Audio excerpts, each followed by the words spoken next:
bas ont envoyé l'Angleterre sur les roses. En tout cas, Nicolas Mas, c'est le formel, le mot d'ordre, c'est le combat. C'est le prix de la révolte que les joueurs français ont promis. Qui a fait cet aveu à peine susurré. L'entraîneur Pierre Collet. Il semblerait qu'ils aient adopté exactement le même rythme qui était le leur et qui leur a bien réussi avant l'Angleterre, c'est-à-dire que manifestement il n'y a pas de décontraction, il n'y a pas de dissipation, véritablement tout le monde est un peu sur le même tempo, donc c'est une ambiance effectivement un peu particulière, qui n'est pas très joviale, c'est le moins qu'on puisse dire, on ne s'amuse pas, on n'a pas envie, on ne se gondole pas quand on voit les joueurs du 15 de France, mais on n'est peut-être pas là non plus pour plaisanter, l'essentiel bien évidemment c'est de remporter ce match contre les Gallois. On se souvient par exemple qu'en 1999, l'équipe de France avait battu, et tout le monde s'en souvient, à la surprise générale, les All Blacks. Et pour préparer la finale qui suivait contre l'Australie, ça avait été une joyeuse pagaille, c'est le moins qu'on puisse dire. Tout le monde était arrivé dans leur hôtel, les copains, les parents, les amis, les compagnes, les petites amies. Bref, il y avait une ambiance qui était absolument pas compatible avec la préparation d'une finale. Ça a été le cas également en 2003.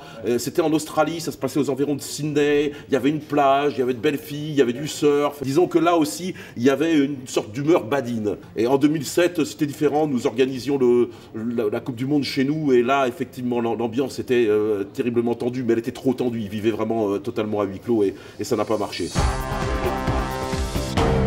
Est-ce que les Français ne vont pas, effectivement, même inconsciemment, se dire on les a battus 3 fois et on les a battus, je crois, 8 fois à la faveur des 10 dernières rencontres. Ce sont des jeunes, donc ils vont manquer d'expérience. À partir du moment où on est un peu roublard, à partir du moment où on a plus d'expérience dans notre camp, voilà, ben les genoux, on va leur donner la leçon. En tout cas, il conviendrait surtout de ne pas minimiser la performance des Gallois parce qu'ils ont été presque brillants, effectivement, à la faveur de cette Coupe du Monde.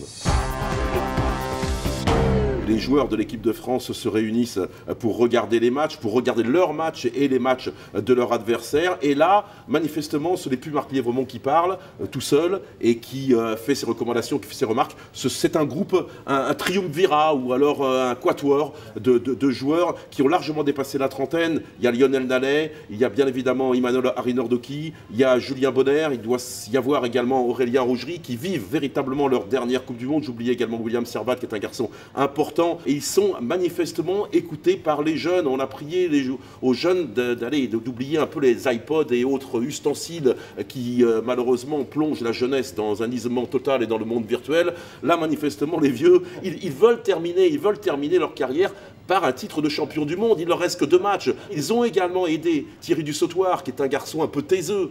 Beaucoup de talent, bien évidemment, mais est-il vraiment un grand capitaine au sens de la communication, j'entends? Peut-être pas. Donc effectivement, il y a un quatuor de joueurs qui a pris les choses en main et manifestement, ils sont écoutés. On verra bien sûr si le message est totalement passé samedi contre le Pays de Galles.